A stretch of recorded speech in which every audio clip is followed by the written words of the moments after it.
And welcome to Civil Discourse. I'm Jayme Wojciechowski. And I'm Marilyn Brown.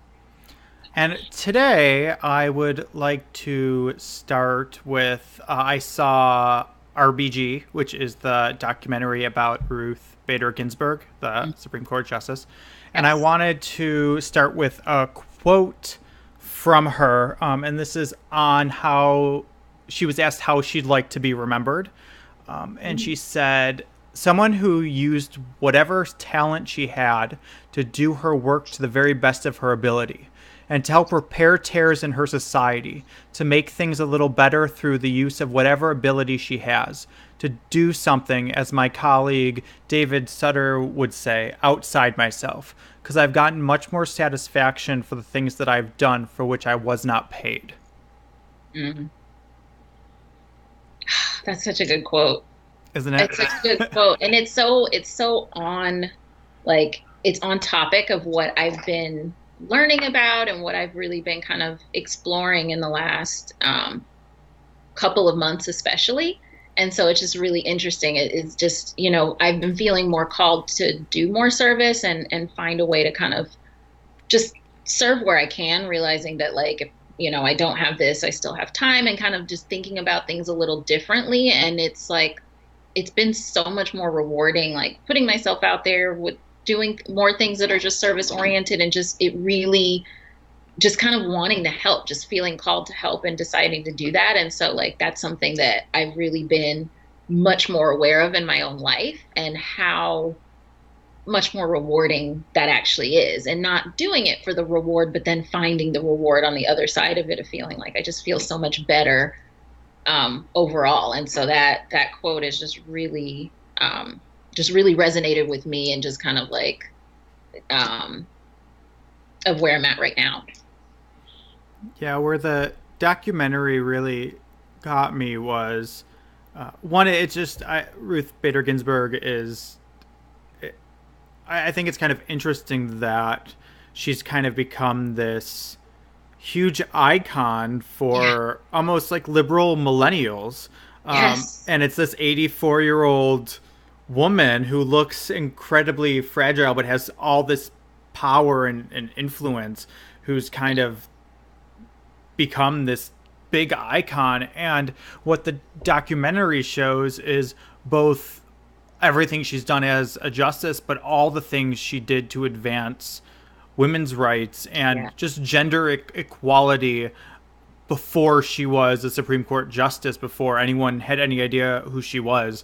And it reminds me that the people really spearheading change are not always the ones that are in the spotlight, and are often not the ones in the spotlight. There's all these people behind the scenes doing this incredible work that you'll never know about, that are advancing issues that we all care about.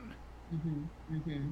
And how much that behind the scenes work, and how valuable that behind the scenes work is, that so many people are doing. And it's it makes you think about other people's stories. It's we know her story now because she's Ruth Bader Ginsburg, and what she's done as a Supreme Court justice. But had she not had that other half of her life and her work, we may not have ever heard about all these other things that she did. And so it really just kind of makes me think about all the stories of the people that are doing that work behind the scenes to advance these issues that really mean so much to us, and how how difficult that work is. It's when you have a platform, and you have support, and you have finances, and you have all the things that help, it makes it that much easier, and you have support. But when people are fighting day to day, and doing these things, and getting arrested, putting themselves on the front lines for issues that they believe in, it really just kind of,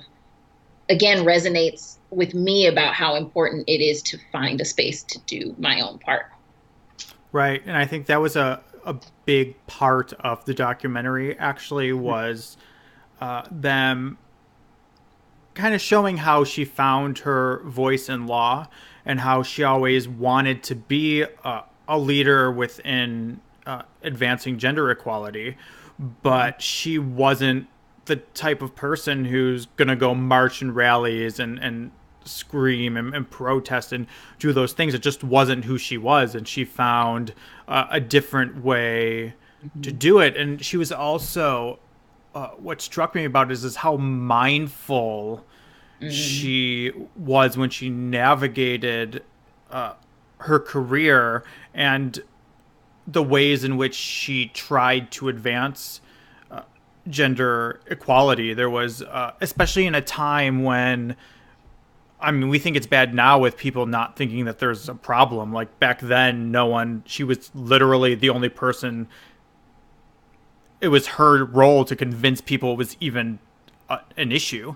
Right. And she got a lot of pushback, and she ended up taking on a case for a man whose wife was in the military and died in the military, and he was left with basically a newborn child and wanted to stay home to raise the child, and they basically wouldn't give him the pay that he should get, that if it was reversed and if the father had died, that the mother would get. So she took on that case specifically to show this isn't just about women. This is an issue that affects everybody. Yeah. And as soon as one gender is not equal, it causes problems for everybody. And it was just so mindful and so smart to Mhm. do.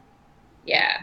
Yeah. And when I think when you hear stories like that, and I'll definitely have to watch the documentary, but it makes me think, what's her self-care practice like what is her morning practice like how what's her mindfulness, or her, does she meditate, does she pray, does she, kind of, how does she get in touch with her intuition? Because it sounds like, to be mindful, you have to kind of, you have to be in touch. And so I kind of start thinking like, oh, I wonder, how did she keep Mm-hmm. herself in touch with what she needed to do and what things she couldn't really deal with, or focus on, and what areas were going to be the most, where she could affect the most change.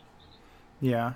It's interesting because, I mean, they don't go into that specifically in the documentary, but what they do go into, which kind of seemed like her anchor, was very much her husband, and they were both like top of their class in law school. And he, when she started advancing, he believed in the cause as much as her. That he always Mhm. worked and stuff, but he really supported her and moved. They were in New York, and when she got a job in DC, they moved to DC for her. Like that in that day and age, like a Yeah. man moving for his wife to have a career is like Yeah. unheard of. Right. Right. Wow. So they really, part of the Because she's documentary is really 84, showing you that said? relationship. Because What was she's that? 80. You said because she's 84, or She might be somewhere. 85 now, 84, 80, 85. yeah. Okay. So yeah, no, that was a long, long time. I have to kind of remind myself like how long Yeah. ago it was that this was happening. Yeah. Mm-hmm. Yeah, it was right on the really off the tails of the civil rights movement. Mhm. Wow. But yeah, I recommend uh, whether it's not really it's a pretty, I mean, she's a more liberal court justice, Mhm. and it does discuss her policy and stuff, but it's not a liberal documentary in my Mhm. opinion. It's not pushing any kind of agenda. It's Mhm. more about her life and her accomplishments. Yeah. So I definitely recommend it for anyone, really. Awesome. Yeah, I'll definitely check it out. So, transitioning, the other thing I wanted to talk about was the controversy that seems to be surrounding the Roseanne Mm. reboot. Um, and I think we have an interesting perspective because you've watched only the first episode and kind of see a lot of what activists are saying. And I've watched, I haven't watched the latest episode, but I watched the first five, six. I don't even know Yeah. how many they are. And I think I've struggled personally with a lot of the controversy surrounding it. In that I feel like it's the outrage is a little misplaced, or I don't want to say misplaced. I think it's it confuses me because I don't. It doesn't seem to be focused on finding solutions to the issues it's bringing up. It seems more with a direct focus of just criticizing without there being any productivity to it. So a lot of the controversy is over Roseanne being a Trump supporter, and I guess people being upset that we are seeing Trump supporters kind of humanized in a way. For me, when I watch the show, it still feels very liberal to me. Like, even when there's conservative elements, they're put into situations where that conservative mentality is very challenged, and I think they've written it cleverly enough that the characters, I mean, it's like a real family. You have different perspectives in it, and no conservative idea or liberal idea is presented without kind of a counterpoint to it, which I think is interesting.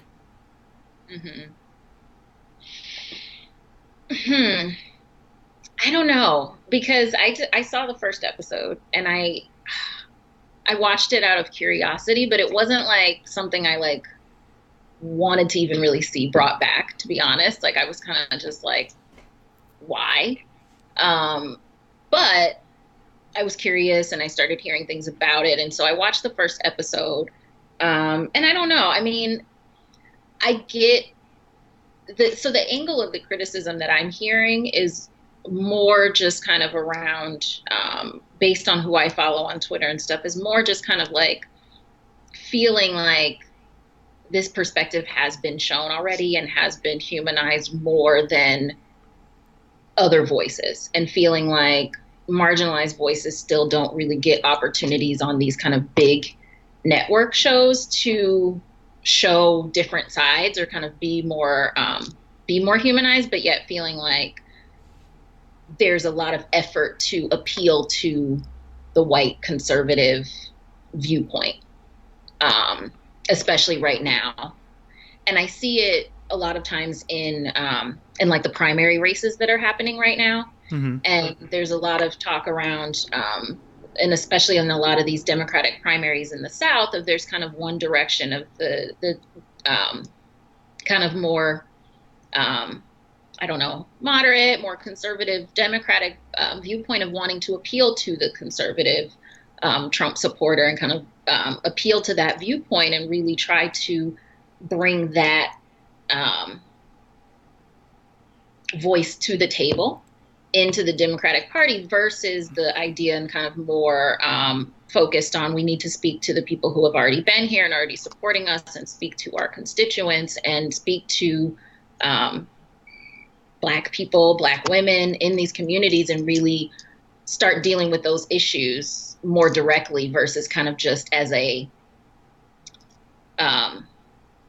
as like an addition to these other issues that become the priority. And so I think that's kind of the criticism that I'm seeing. So I've read a couple different think pieces about it, and kind of read that and read about it from that expanded kind of viewpoint of the perspective. And so it actually made sense to me why I had no interest in it. Because it wasn't like I was like I used to love Roseanne. Like, the old episodes like are so funny to me, and I love that show. I think it's a classic. And so it wasn't, so I was almost kind of surprised that I wasn't interested in it myself. And then when I started reading those things, I was like, oh, you know what, that kind of makes sense, because like the shows that I'm finding myself interested in watching are much different perspectives. And I'm going to other networks, more the cable networks that have shows like The Chi and shows like, things like that, that are showing a different perspective. And that's kind of what I'm wanting to consume more now, because there finally is more of those voices. And so I think, so I guess what I'm saying is that's kind of where I see the criticism or the disinterest coming from. Yeah, it's interesting, because I think the first episode really is the only one that deals with politics directly. There's never really any reference to Trump or Hillary Clinton or anything directly political in any of the other episodes. I think Yeah, I feel like what I do appreciate is I feel like because there's been so much controversy that there is kind of more in-depth analysis happening Mhm. when you are mindful and kind of seek it out. But then you also have, I saw there was a comedian who did a piece on it on Seth Meyers and basically was calling it the show itself racist and that it's put moving us backward. And I just like I don't see it because I think you bring up a valid point in your interest of like who is this show for? Who are the creators making it for? And unfortunately, the show is not really for me or you. Like I enjoy it, but I'm 100% aware this show is not made for me. It is made for middle America. And what I think is then if you're going to talk about those issues in humanizing, I guess, Trump supporters or that demographic, what I think is being what I think is happening is a lot of activists are now immersed in kind of a bubble, often a progressive bubble that they see a Trump's that she's a Trump supporter, so they have this big reaction. They don't actually analyze it in a mindful way because what is actually happening on the show is it's a conservative. It's not even a conservative family because for every time something conservative said, there's always a counterpoint. Just like whenever any of the liberal characters say anything, there's a counterpoint, and they're putting these characters in situations that challenge their perspective. And I think I just think that's very useful in actually in progressive causes and reducing racism and reducing sexism is you can't I just don't feel like we can when we're in the bubbles we're just preaching to ourselves. Like I watched the Seth Meyers clip and I was like, oh, she is literally talking to Seth Meyers' audience of all progressives who already feel the way she does. Like nothing she is saying is going to be able to change anything. It's not going to change one person's mind. She's just talking to the people she agrees with. And then when I think about that, I'm like, Roseanne, the show is actually a more powerful tool than that because it's actually talking to a demographic and has the potential to change their minds because it's putting them in situations with a character like them who has to make a tough moral judgment and often makes the more progressive one. Specifically with this, it was around Roseanne having Muslim neighbors and being afraid of them. And then by the end of the episode, she kind of has a brief moment of kind of sticking up for them at the end. And there was a lot of criticism over how the Muslim neighbors were presented because they weren't presented. They were presented very as nice people, and they were like, well, they shouldn't have to be nice, blah, blah, blah. And we've kind of talked about this last time where I'm like, yeah, but then if you showed angry Muslims, then you'd be outraged that like you can't show a whole demographic in one character. Like it's just not, Right. it's not possible. Right. And also there was a lot of, I don't want to say outrage. There's a lot of criticism that it just didn't go far enough in Roseanne sticking up for them or whatever. But for me, it's like if she went all the way, then you've lost that base you can affect. Like that small change of her being deathly afraid, showing up to their house with a baseball bat, to sticking up for them is a huge thing for someone who comes from that background, and it actually is advancing the causes that progressives care about, in my opinion. Yeah. I mean, I can definitely see that. And again, I didn't see the episode, but I did hear a lot about this episode. And some of the criticism that I was hearing was that it was like too easy of a solution. So like she was judgmental of these people in the beginning, and then at the end she sticks up for them, and now like it's all fine and Roseanne's off the hook. But I mean, it's hard because it's a sitcom, and it's like I don't know how much you expect them to like tackle that in the episode.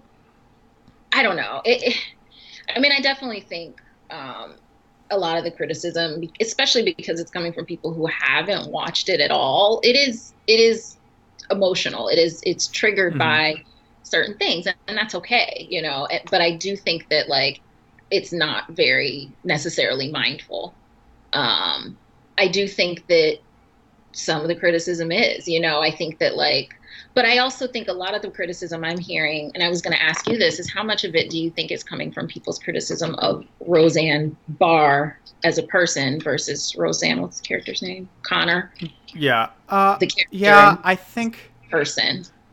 Right. I think it's very similar in that I think people kind of flew off the handle with kind of hearsay of who Roseanne is politically and the kind of things she said, and kind of embellished a lot of things she's done and not looked at it from a mindful perspective, right?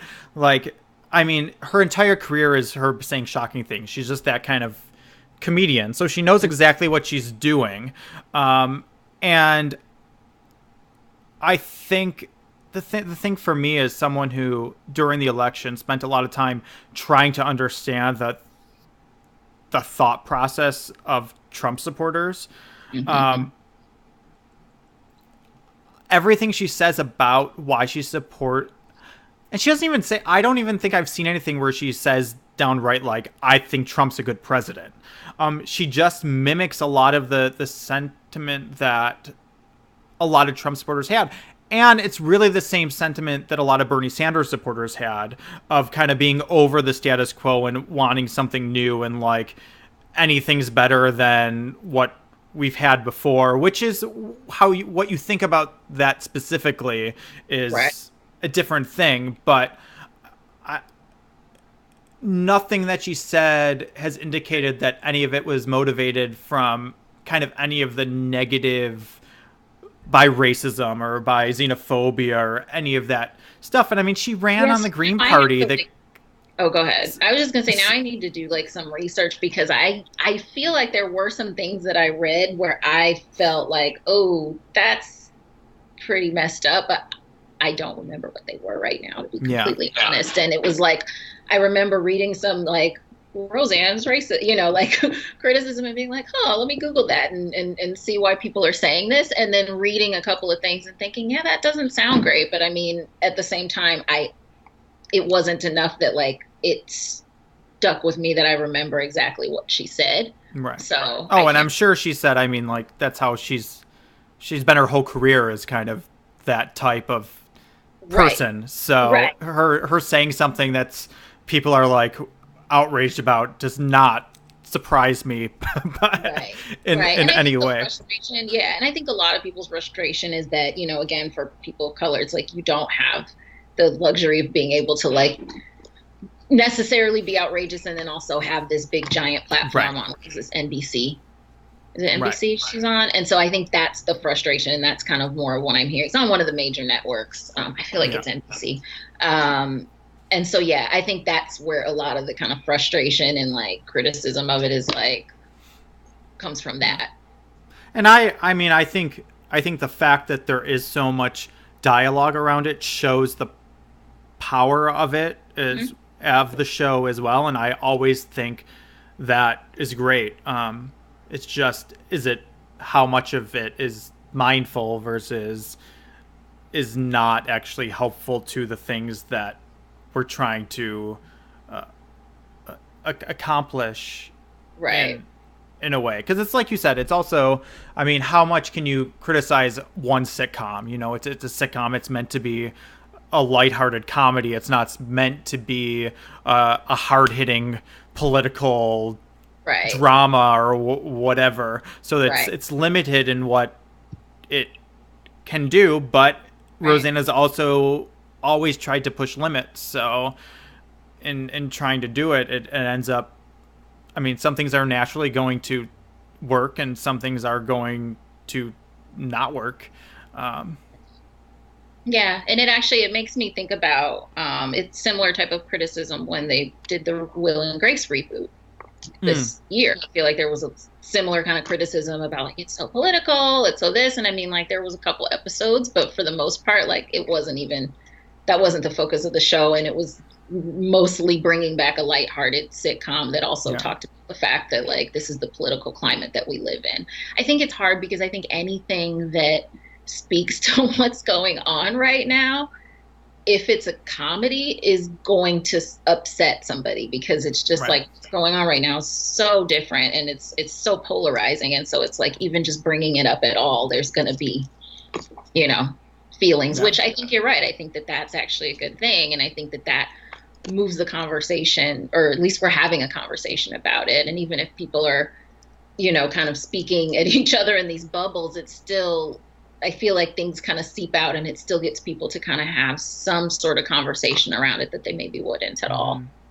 Yeah, and I Um, think for me, I have such a, I don't want to say negative reaction, but it kind of little alerts go off when I see it, because the thing when I see that type of criticism, like I saw in Seth Meyers, the first thing I think is we have literally not learned anything since the election. Like, this is us like preaching to our bubbles and having no care about being mindful of changing people's minds. Like, Ruth Bader Ginsburg has another quote that I have here: is reacting in anger or annoyance will not advance one's ability to persuade. And I think I just see that so much still. Like, I think that was a big problem in the election of why we got the result we did, was because people went to their sides and no one really tried to understand anyone who wasn't within their little bubble. And then in doing so, there was all this shock and no one was able to come together or anything like that. And I see that, and it gets frustrating in movements that I care about, because you see so much outrage over various things, not just mhm. this, but Right. then you look at it and you're like, you're actually hurting your own cause. Or I just don't understand then what is the cause? Is the cause just to call out, just an example, racist where when we see them, or is it to Mhm. actually try to make the situation better? Because to make the situation better, I mean, we really have to put ourselves, I mean, it's going to require us putting ourselves in uncomfortable situations where Mhm. we're going to have to be mindful when we don't want to be. Right. And that's, at least for me, that's the only way I've seen change really happen. Yeah, yeah. I mean, I think that you're right, and yet all of those parts are still kind of part of the process for change. And I think the hard thing is that I think the hard thing for you is that you're further along of kind of recognizing some of these things and being mindful to be able to see that and kind of say like, okay, we're getting in our own way. And a lot of everybody's not there. And so I think Yeah. part of it is just like we, you know, as you become aware and the more aware you become, it you know, I was talking to somebody about this in sessions today. The more aware you become, the more responsible you kind of become, because you start Mm-hmm. realizing, like, okay, for whatever reason, everybody doesn't see that they're recycling and doing the same thing over and over again and perpetuating the same issues. But for whatever reason, this is where I'm at. And so, how can I kind of, you know, not judge them because that's where they're at. And I was there for something else at some point, you know what I mean? But also, how do I use my ability to see things to like move us forward? And you see that like that becomes like it's like a spark, and people kind of latch onto that. And so like maybe 100 people hear your message and 95 of them are completely closed off to it and Right. don't have any idea, and then maybe four of them like it kind of resonates, but they just it not enough to like do anything or kind of move forward yet, but maybe it just gets stored somewhere to be activated later. And then maybe there's one person that actually, you know, connects to that. And so it kind of starts to expand. And I feel like we're at that point right now where I do see people starting to take more accountability of the energy that they're bringing to these spaces and what they're bringing to conversations, and being like, okay, if I can't have a conversation about this without judging somebody or, you know, going off or cursing somebody out, maybe I need to go over here and take care of myself first, and kind of being Mm-hmm. more mindful and more aware. So I do think that there's an increase, but it doesn't change the fact that the other stuff has also increased as well. You know what I mean? It's like, you Yeah. know, so Yeah. Yeah. I think for me too, it's also because I originally wanted to talk about Roseanne, and then today I was having kind of second thoughts because I had kind of a moment of checking my own privilege within mindfulness. And I think we've talked about checking privilege before, and I think it's more than just a part of checking privilege is what you were born with. I'm a white male, so that comes with a certain amount of privilege, but also the education I've had and the mindfulness awareness, like me being able to on issues such as race or xenophobia, me being able to like step outside of it and observe it from a mindful lens is a privilege that not everyone has, because I'm not directly affected by it. Right? It's easier for me to say, well, I'm going to step out and look at this mindfully than someone who's of a black person who's dealing with racism every day. Right? It's just, and I think acknowledging that, I was kind of angered at the beginning by the reactions I was seeing to specifically that Roseanne episode, in how unmindful it seemed, until I started really checking both my privilege as a white male and as someone who's cultivated a lot of mindfulness and had the privilege of being able to do that. Yes. And then I started to kind of see it even more from a deeper sense of mindfulness than I was before, because my ego was kind of taken out of it. Yep. That's awesome. I have one question about Roseanne. Go ahead. One thing that's been nagging me since the first episode, and I really wish that the question was answered in the first episode, but it wasn't. And it's so funny because as we talk about this issue, like, it's the only thing that I've been wanting to know, where I was kind of considering maybe I will watch it again just out of curiosity. Why is DJ's daughter black? His wife is black. Oh, okay. She's in the military. Yeah, overseas. Gotcha. So this is a spoiler, so if people don't want to do it, but okay. I mean, that part's not a spoiler. I'm going to give a spoiler right now. In the episode with the Muslim neighbors, the reason Roseanne has to engage with them is because their internet goes out, and the daughter is supposed to have a Skype call with her mom. So they go ask the neighbor for their internet code. Gotcha. Okay. Thank you. That was I was just so curious about that. But it's funny because you think about like representation, and again, just like I want to see myself or see myself represent, and so it's like that was the one thing that I was curious about with the show, which is kind of funny to me because it didn't dawn on me until we're like having this conversation, and I was just like, ask him about the daughter. Yeah, and I would say like the show, it was kind of similar with Will and Grace, is that the first pilot episode was not. This is just for people who don't understand television in general. Pilot episodes are really made for a network to pick up your show. They're not really made with.